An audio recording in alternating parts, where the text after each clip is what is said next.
ఈ పనస తొళ్ళండి. ఇవన్నీ నేను కొద్దిగా చిన్నగా కట్ చేసుకున్నాను. ఇప్పుడు పకోడా వేసుకుంటాను. దీంట్లోకి ఏమేమి కావాలో ఇప్పుడు చెప్తాను.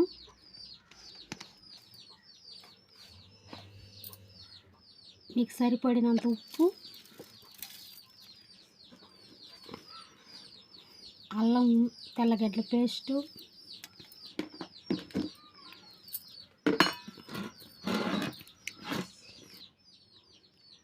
కరివేపాకు, శనగపిండి. టీ గ్లాస్తో తీసుకున్నాను శనగపిండి, నాకు దాంట్లో సరిపోద్ది. కార్న్ పౌడరు టీ గ్లాసులు, హాఫ్ గ్లాసు.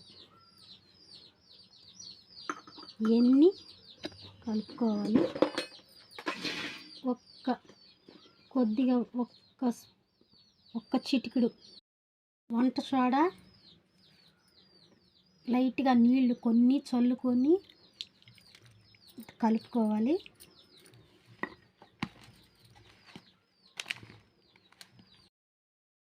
కలిపేసుకున్నాను. ఇదిగో నూనె కూడా వేడెక్కిపోయింది. ఇప్పుడు పకోడా వేసేసుకున్నాను. రండి, విడివిడిగా వేసేసుకోండి, బాగా వేగిపోతాయి.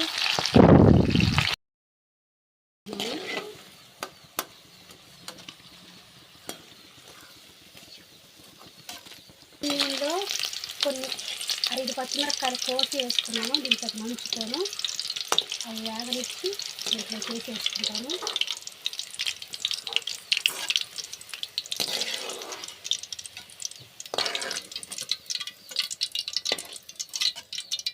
అదేండి పనస తళ్ళు